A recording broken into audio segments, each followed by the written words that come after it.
Hey everybody, another World of Warships replay, once again in the Gremyashi, the Soviet Tier 5 premium destroyer. Looking at the teams, more or less even. Plenty of destroyers in this match, and we are on the New Dawn map. Now, I'll have to apologise again for the jitteriness of these replays. It is very early days, and so the replays aren't quite as smooth as I'd like them to be. I mean, World of Tanks has been... well, World of Tanks has had replays, I should say, for about 4.5, 5 years now, and even those have their issues, so hopefully Warships will be a little smoother with the replays in future, but until then you're just going to have to suffer through it, unfortunately. And as I have said in the previous video, the actual game can be a little stuttery too, not frame rate wise, but ships warping around. Those of you who played World of Tanks during the very early days of closed beta may remember that used to happen there as well, and it was basically what made the T-44 more or less invincible. But I'm sure we'll see a fix to that in the future. Again, it is very, very early days. The game has only very recently gone into closed beta, and so I'm sure down the line those issues will get cleaned up. For now, Wargaming seem to be focusing on basic gameplay. Straight away, I've headed towards the A point. I don't actually intend on capturing it, though if I get the chance I might swing in for a couple of points. I didn't go up towards C because it's a bit exposed. It's far too open for a destroyer, you'll just get murdered.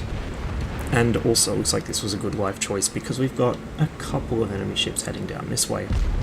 Now, I do decide to open fire. I could have held my camouflage a touch longer. They're about 1 kilometer outside of the range they can spot me at, but I'd like to just get some hits in while they are preoccupied with my teammates. You can see our friendly torpedo bombers there, taking aim at Cleveland, and I will be very happy if they can remove him from the match. He is one of the biggest threats to my existence. The enemy Gremyashi is also coming the same direction as us, and so I switch focus onto him, while the Cleveland takes evasive action to get away from our torpedoes. I'm not sure if you saw there were some splashes in the water. He just dropped a spread of torpedoes.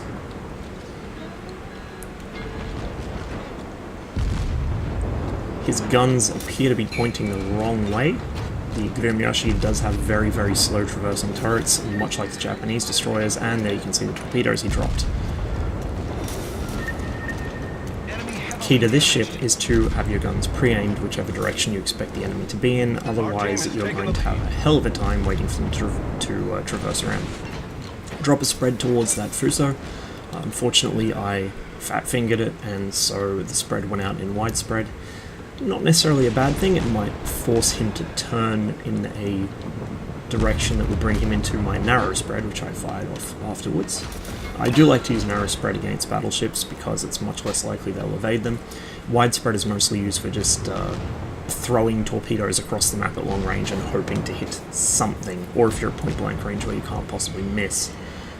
At sort of more mid-range engagements, especially if you've got a specific target in mind, widespread isn't quite so useful. I do get one hit there, which isn't really great, but it's better than nothing. And the Gremyashi does actually have quite fast torpedo reload, so it's not too much of a big deal. Begin working on the Cleveland, who appears to have stopped in the smoke. He's focusing on somebody else, which means I only have to worry about his secondary batteries. Now, his secondary guns are 5-inch dual-purpose guns. They are recognizable as the same turrets the Atlanta and Gearing have. They are dangerous, but only if they hit me. Thankfully, he doesn't seem to have a very highly skilled commander, and so his secondary batteries are for the most part missing me. I decide I'm going to just fire off some torps at him, as finding the Citadel on a Cleveland is pain, a very big pain, and I'm able to finish him with those, for the loss of only about 1,000 of my own hit points, which is pretty good. to have sunk a ship and damaged another. I'm sorry, damaged 2 others, and only lose 1,000 hit points on a destroyer, I'm quite happy with that. That's this part of the map cleaned up, but we still got all the stuff up north to worry about. The enemy have captured point C, B is still neutral, and we have A. Now at the moment we're running a points advantage. It looks very much like we're going to win this one unless the enemy pull a miracle out of their asses. But I've seen it happen, so I'd rather not run the risk. I'd also like to get some more damage in before the game is through. And so I make a beeline for the north end of the map, where the remaining enemy ships are cluttered up in 1.5 grid squares, basically. Cleveland makes a suicidal run for B, obviously hoping to get the point capped and try and give his team a chance at winning. They'd still have to knock out a lot of ships to do it, but I mean, there's not really much else he could do in this situation, so honestly, I guess that was the least bad play he could have made there. If he wanted to be a shitter, he could make like his teammates and go hide in a corner of the map doing nothing. And right here we can see some puppies in their natural environment ramming each other in one of the cap zones. Alba gets lit on fire, but does get a spread of torps off at Cleveland. A few of my shells find their target, and the Alba's torpedoes finish him off. Just down to 2 enemy battleships, both Congos.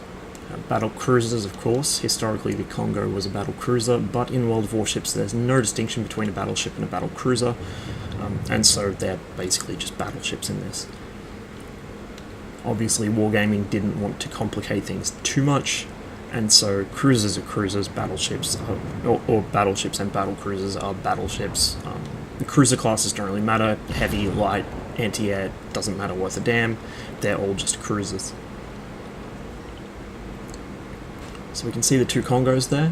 They are actually in a division together. Now I'm curious why it's called a division. I would have thought it would be called a squadron, but oh well.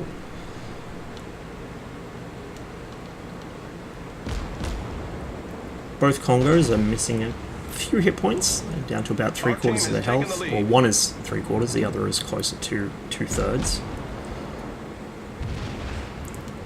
And they've got an Independence there, hiding behind an island. Actually, he's run himself aground on the island. And a Cleveland hanging in back, which is funny because the Cleveland, if anything, should be up front, spoiling for the Congos. Meanwhile, the enemy Farragut has made a run down the 2 line, and appears to be trying to torp one of our battleships. I do start firing towards the leading Congo. I know I'm not likely to do much damage, especially firing AP like this, but it gives me something to do while I close to easy torpedo range. Now, actually, I am within torpedo range. The Grimyashi's torpedoes can travel up to 8 kilometers. The reason I'm not firing is because he's obviously about to pull behind an island, and it would be a waste. Now, what I'm going to do is fire them at the second Congo. My torpedo calculation, or lead calculation, wasn't locked on him for some reason in the replay, but it was in the game. That wasn't my mathematical prowess at work there, because I don't have any. That was actually locked on in the match. And locked on it was. I didn't get the kill, but I certainly did a shitload of damage. Looks like the Independence is once again about to run himself aground, and the Cleveland is still hanging back. Actually, he's looking towards me, but he's running away, which is not the worst idea. If he can keep me at the edge of my gun's range, he should still be able to hit me while I can't do anything to him. Unfortunately, he's moving so slowly, it's not going to happen. I've also got a friendly Grimyashi pushing up with me. See the carriers putting out dive bombers there to try and knock over my little friend here, but having just run himself aground, he's got no hope in hell. Worth noting, I could actually torpedo him at this point, and had I been paying more attention, I probably would have. He's well within my torpedo range, as is the Cleveland. They both beach themselves, so they're not going anywhere in a hurry. The other Grimyoshi has the idea first, and so I just let his torps swim while I continue to deliver gunnery onto these two.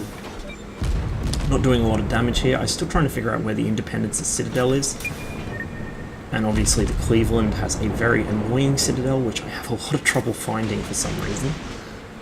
But I do get some torpedoes out as the Cleveland backs himself off of the beach.